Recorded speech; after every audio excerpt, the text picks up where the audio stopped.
এখন তো দেখছি দালালদের মধ্যে মারমার কাটকাটা অবস্থা। মানে দালালরা এখন নিজেদের অস্তিত্ব নিয়ে রীতিমতো ঘাবড়ে গেছে। একটা দালাল বলছে যে সর্বনাশ করেছে, এই তো আমাকে দুদিন আগে তেল দিচ্ছিল, আবার এ কোত্থেকে এসে টপকে গেল। দালালদের মধ্যে না এখন স্ট্রাগল ফর এক্সিস্টেন্স চলছে, কে টিকে থাকতে পারে, সংগ্রাম চলছে। আসলে এখন ব্লগারদের না মানে জমি বাড়ি ফ্ল্যাট কিনতে যাও, তারপর তোমরা যেখানেই যাও না কেন, আজকাল দালালে দালালে ভরাভরি, বুঝতে পেরেছো তো? এখন আবার প্রত্যেকটা ব্লগাররা দালাল পুষছে, দেখতেই তো পাচ্ছ। আর যে ব্লগাররা দালাল পুষছে সেই ব্লগারদের লাইফ শেষ, বুঝতেই পারছো। আজকে বাচ্চার বাবার ক্ষেত্রে দেখো 3,000 4,000, মানে 3,000-এ 4,000 5,000-এ ভিউজ ঠেকে গেছে। এটা তো সত্যি কথা, সে চরম ভুল করেছে দালাল পুষে, আজকে তাকে খেসারত দিতে হচ্ছে। একটা দালাল কি করতে পারে কি না করতে পারে সেটা নিয়ে আমাদের নিশ্চয়ই মানে নতুন করে তো কিছু অজানা নেই, সবই তো জানা সবার। এবার এখন কি ঘটনা হচ্ছে, ব্লগাররা দালাল কিভাবে পোষে, কেউ বেশি গালি দিতে পারে, একটা দালালরা কি গালি দিতে পারে, একটা দালাল পা টিপে দেবে, একটা দালাল মাথা টিপে দেবে, মানে ঠিক এইরকম পোর্শন, মানে এরকমভাবে আর কি, মানে ঠিক দালাল পুষে পুষে রাখার মতো। তো দেখো আজকে কি অবস্থা, এ বলে আমায় দেখ, ও বলে আমায় দেখ, বুঝতে পেরেছো?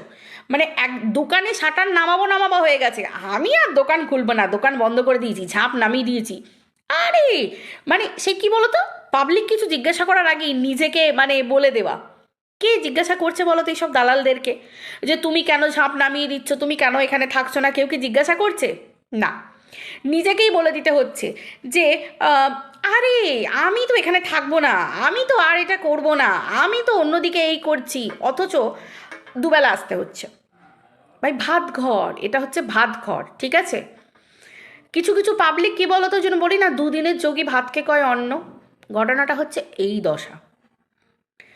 এরা কি বলো তো হঠাৎ করে টাকার মুখ দেখেছে তো, ওই জন্য এদের এই প্রবলেমটা হচ্ছে, হঠাৎ করে টাকার মুখ দেখেছে।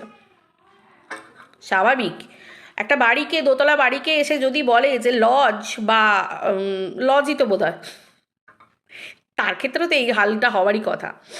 যাই হোক, আসলে এখন হচ্ছে কি চাটা, যত পারো চাটা, তাই না? যত পারো চাইটা যাও, চেটে যাও চেটে যাও চেটে যাও, কি চাচ্ছ দেখার দরকার নেই, যা হোক চেটে যাও, যে পোর্শনটা দিচ্ছে মালিক শুধু চেটে যাও, মানে এরকম অবস্থা। ব্লগাররা শুধু দালাল বললে ভুল হবে, আজকে ব্লগারদের দালালি করতে করতে পোষ্যতে পরিণত হয়ে যাচ্ছে মানুষ, পোষ্য। পাবলিক হাসাহাসি করছে, কোনো লাভ আছে এগুলো করে? কোনো লাভ নেই। মান সম্মান ইজ্জত পুরো ধাজিয়া উড়ে যায় একটা ব্লগারের পায়ের তলায়। আজকালকার দিনে কেউ কখনো কারোর পায়ের তলায় থাকতে চায়? যারা দিন আনে দিন খায় তারাও না দিনের শেষে একটু কি বলতো, তারাও দিনের শেষে দেখবে হাতে করে প্যাকেটে করে তাদের পরিবারের জন্য একটুখানি চিকেন নিয়ে যাচ্ছে, দেখবে একটু লক্ষ্য করে দেখবে, 250 টাকার মতো হলেও চিকেন নিয়ে যাচ্ছে, 4টে পেঁয়াজ, একটা রসুন, একটা রসুনের কোয়া, দেখবে এরকমভাবে কিন্তু নিয়ে যাচ্ছে, দেখবে একটু লক্ষ্য করে দেখবে। যারা রোজগার করে নিয়ে যায়, কত কষ্ট করে মানে মাথার ঘাম পায়ে ফেলে যারা রোজগার করে নিয়ে যায় না, তাদের এরকম দেখবে। আর এই ধরনের দালালগুলোর দেখো না আছে কোনো যোগ্যতা, না আছে কোনো রুচিবোধ, না আছে কিছু, কিচ্ছু নেই, শুধু লোকের ঘরে ফ্যালফ্যাল করে চলে যাওয়া। মানে আমার একটা জিনিস মনে হয় যে আজকে যদি আমি বারবার কারোর বাড়িতে যাই বা কারোর বাড়িতে গিয়ে আমি নিজের থোবড়া দেখি, মানে অন্যের থোবড়া দেখিয়ে অন্যকে চেটে, মানে নিজের তো একটা মানে কি বলবো স্ট্যান্ড পয়েন্ট, এই যে পাড়া প্রতিবেশী সবার সাথে হাসো, দূর থেকে কথা বলো, সব কিছু, তোমরা যদি বারবার কারোর বাড়িতে যাও কেমন একটা সেই নিজেকে ফ্যাফ্যা টাইপের হয়ে যাও না, ঠিক এই ধরনের কিছু মাসি পিসি ঘুরে বেড়াচ্ছে, বুঝলে তো? এই ধরনের মাসি পিসি ঘুরে বেড়াচ্ছে। যাই হোক, কিছু করার নেই, কিচ্ছু করার নেই। খাদ্য এমনই জিনিস, পেটে টান এমনই জিনিস, আর কিছু তো থাকে স্বভাবে, সবাই স্বভাবে করে না, এই সবাই অভাবে করে না, কিছু থাকে স্বভাবে, বুঝতে পারছো তো? স্বভাব মানে একদম ভিতর থেকে হিংস্র। এবার আসি যে আজকে দেখলাম একটা ভিডিও দেখলাম, তো সেখানে দেখছি সেখানে একটা দালাল বলছে যে জঞ্জাল পরিষ্কার করো, জঞ্জাল সাফ করো, জঞ্জাল সাফ করে দাও, সব পরিষ্কার করে দাও, রিপোর্ট মারার কথা বলছে। দেখলাম যার চ্যানেলে রিপোর্ট মারার কথা বলছে আখেরে তারই কিন্তু লাভ হলো।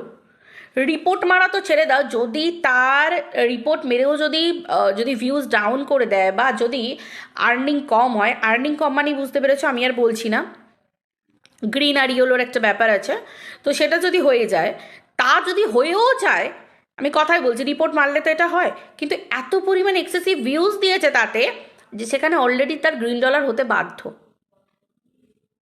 অলরেডি হতে বাধ্য, এবং তার সাবস্ক্রাইবার বাড়তে শুরু করছে। মানে বুঝতে পারছো, সাপেও বর হয়।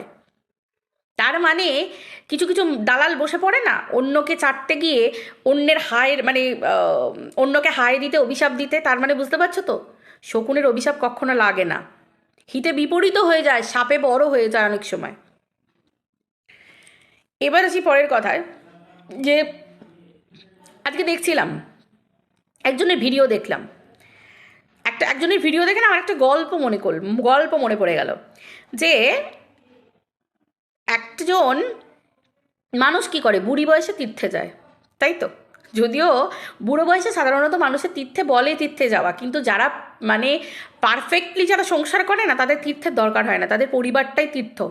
পরিবারটা, তার সংসারটা, স্বামী সন্তান সংসার, এগুলোই কিন্তু তীর্থ, জানো তো? মানো তো এটা নিশ্চয়ই তোমরা অনেকেই। তো যারা অল্প বয়স থেকে তীর্থ করে বেরিয়ে এসেছে না, এবং তারা নিজেরা তীর্থ করার পর স্বীকার করছে বুড়ি বয়সে এসে, যে হ্যাঁ আমি তীর্থ করেছি, তো তোমাদের কি? সত্যি তো তাই, আমার বাবার কি, তুমি তীর্থ করে বেরিয়েছো তো? কিন্তু কথায় তো আছে যে উম, মায়েরা, পরিবার, মা বাবা পরিবারের লোকজন যা করে সন্তান ছোট থেকে অনুকরণ করে বড় হয়, স্বাভাবিক ব্যাপার। এবার বুড়ি বয়সে তীর্থ তীর্থ ধর্ম না করে অল্প বয়স থেকে তীর্থ ধর্ম করে বেড়ালে, সন্তান তাকে দেখে তো শুরু করে দিয়েছে, মাকে দেখে তীর্থ করা শুরু করে দিয়েছে, সেই সন্তান কখনো ঘরমুখী হয়? বাঘ যদি একবার মাংসের স্বাদ পায়, সে কি আর ফিরে আসতে পারে? তা তো না।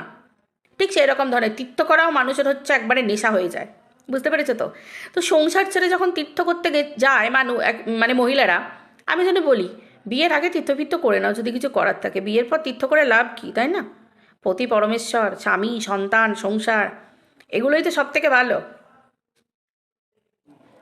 এগুলো বংশ পরম্পরায় থেকে যায়, হ্যাঁ, ওই সুগার প্রেশার এইসবের মতো বংশ পরম্পরায়। কারণ কেন বলো তো? কারণ মা যেমন করবে, সন্তান দেখে সেটা বড় হবে। মা বাবা এদেরকে তো অনুকরণ করে সন্তানরা, তো সেটা দেখে বড় হবে, স্বাভাবিক। এগুলো আবার জানো তো জিনগত ব্যাপারও আছে। মানে মানে কি বলবো বলো, জিনগত ব্যাপার মানে কি, মানে হচ্ছে মানে জিনগত ব্যাপার তো থাকেই, তারপর আছে দেখে দেখে শেখা, তো স্বাভাবিক। এগুলো তো বংশানুক্রমিক হয়েই যাবে না? তীর্থ করাও একটা রোগ হয়ে যাবে, যে সংসার ছেড়ে বেরিয়ে তীর্থ করা, ভাই কোন সংসার মেনে নেবে, তাই না? কোনো সংসারই তো মেনে নেবে না। তাহলে তোমার যদি সংসার করার নাই থাকতো, তুমি যদি তীর্থ করেই বেড়াবে বলো, তাহলে তুমি সংসার করলে কেন, বিয়ে করলে কেন, তুমি সন্তান নিলে কেন? হুম? সেই সন্তানও মাকে দেখে শিখবে, যদি কন্যা সন্তান হয় সেও শিখবে, যদি পুত্র সন্তান হয় সেও শিখবে। কপালের নাম গোপাল, তাই তো?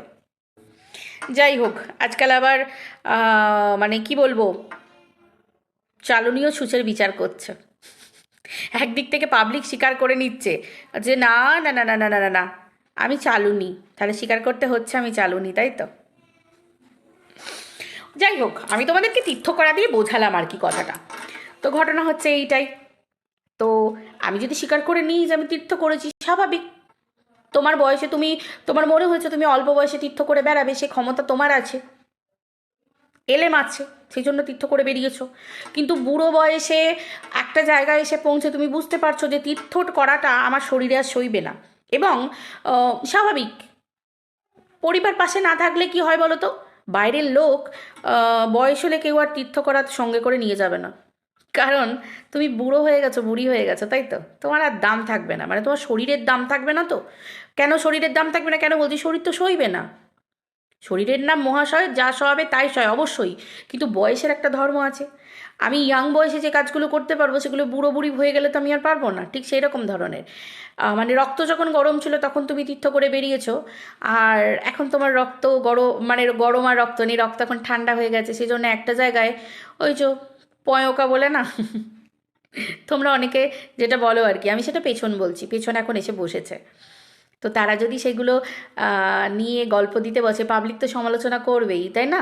সমালোচনার প্রশ্ন তুলে দিলে ভাই ভিডিও টু ভিডিও, তো পাবলিক তো সবসময় বলে যে আমাকে নিয়ে ভিডিও টু ভিডিও করো, মানে এটা তো রুলস ইউটিউবে শুনছি নাকি, যে ভিডিও টু ভিডিও করো, স্বাভাবিক, ভিডিও টু ভিডিও সমালোচনা। ভাই যোগ্যতা থাকতে হবে তো, ব্লগিং করার তো একটা যোগ্যতা থাকতে হবে, ব্লগার হওয়ার যোগ্যতা লাগে, যেখানে এরিয়ার লোকজন পাবলিক দেখে বলবে যে ওই ওয়ে হয়ে আসছে, মানে পাবলিক কীরকম চিনবে, বাহ কি সুন্দর ব্লগিং করে দেখ ওই দুটো জুড়ি, বাহ ওই মেয়েটা কি সুন্দর ব্লগিং করে দেখ, এগুলো পাওয়ার জন্য ভাগ্য থাকতে হয়। কিন্তু দূর থেকে দেখে পাবলিক সিটি বাজাবে, দূর থেকে দেখে ও এইটা, তার সঙ্গে দুটো ওয়ার্ড জুড়ে দিল, ও এইটা, খিল্লি উড়িয়ে দিল, বেশ ভালো লাগে শুনতে, বুঝলে তো। মানে মুখ দেখানো, সোশ্যাল মিডিয়ায় এসে মুখ দেখানো, কথা বলা, এগুলো সত্যি মানে সেই লেভেলের চামড়া থাকতে হয়, মানে নোংরা কাজ করে খারাপ কাজ করে মানুষের সেই লেভেলের চামড়া থাকতে হয়। হ্যাঁ, খারাপ যদি আমি করে থাকি, ভুল যদি আমি করে থাকি, সেখানে তারপর ভুলটা শুধরে আমি ভালোভাবে যদি চলি সেটা আলাদা ব্যাপার। কিন্তু তারপরে আমি ধমকানি চমকানি, ওই যে বলি না যে পাবলিক পারে ওঠাতে পাবলিক পারে নামাতে, পিপিলিকার পাখা গজায় মরিবার তরে। এই যে এত দালাল ঘুরে বেড়াচ্ছে, দালালরা যে ব্লগাররা এখনো পর্যন্ত দালাল পুষেছে, সেই ব্লগারদের অবস্থা দেখতে পাচ্ছ। কেঁদে মরে গেলেও যদি বসে নিজের ড্রেসটাও যদি খুলে দিয়ে যদি দেখায়, সেখানেও পাবলিক এসে ফিউজ দেবে না। এটা কিন্তু ঘটনা, দেখছি তো, আজকে দেখা যাচ্ছে তো, সত্যিই তাই। দালাল যে চ্যানেলের পক্ষে কতটা ক্ষতিকারক কিন্তু পুষতে হচ্ছে। এটা একটা ব্লগারের ক্ষেত্রে কতটা লজ্জাজনক যে একটা দালাল পুষতে হচ্ছে। পাবলিক তো বোকা নয়, প্রত্যেকের পাবলিকের কপালে তো লেখা নেই যে পাবলিক বুঝতে পারবে না। আস্তে আস্তে খিল্লি উঠতে উঠতে, খিল্লি উঠতে উঠতে উঠতে উঠতে পাবলিকের গ্রহণযোগ্যতা থেকে, লিস্ট থেকে আস্তে আস্তে আস্তে আস্তে বেরিয়ে যাবে। এইভাবে কত ব্লগার উবে গেল, মানে কত ব্লগার পুরো হাওয়া বেরিয়ে গেল। ঠিক সেই দিনটা দেখারই বাকি আছে। শুধু উড়তে দাও, শুধু উড়তে দাও, আমরা দেখতে থাকি, আমরা বলতে থাকি, তাই না? পয়সা তো উপার্জন করবই অবশ্যই। সমালোচিত হতে চাইলে সমালোচনা তো চলবেই, তাই না? সমালোচনা তো কেউ বন্ধ করতে পারবে না, কেউ বন্ধ করতে পারবে না সমালোচনা। আর রইল পরে এই তীর্থ করতে যাওয়ার গল্পটা আমি শোনালাম। আমি এই গল্পটা আমার ঠাম্মার কাছ থেকে শুনেছি। আমার ঠাম্মা একবার আমাকে বলেছিল এই গল্পটা। এবার তোমরা যদি বলো যে হ্যাঁ এই গল্পটা কারোর জীবনের সাথে মিলে যাচ্ছে, প্লিজ আমাকে কপিরাইট দিও না, ঠিক আছে? কারণ আমার ঠাম্মা মরে গেছে, আমার ঠাম্মা মারা গেছে 2012 সালে। আমার ঠাম্মাকে নিয়েছে তো আমি ভিডিওর পাশে বসিয়ে বলাতে পারবো না, ও ঠাম্মা বলো তো তুমি এই গল্পটা আমাকে বলেছিলে। আমার কাছে তো কোনো প্রুফ নেই, বাট আমি গল্পটা শুনেছিলাম। ঠাম্মা বলেছিল যে বিয়ে করার আগে যদি মেয়েদের তীর্থ করার ইচ্ছা থাকে তীর্থ করে নিতে পারে, কিন্তু বিয়ে করার পরে যদি কোনো মেয়ে তীর্থ করতে যায়, সেখানে তার পরিবারের সন্তান, ছেলে মেয়ে সবাই কিন্তু সেই মাকে দেখিয়ে অনুকরণ করে শিখবে, তাই তো? আর একবার তীর্থমুখী হলে বুঝতে পারছো তো, ঘরে মন টিকবে না, শুধুই মনে হবে তীর্থ করতে বেরিয়ে যায়, শুধুই মনে হবে তীর্থ করতে বেরিয়ে যায়, যতক্ষণ রক্ত গরম হবে।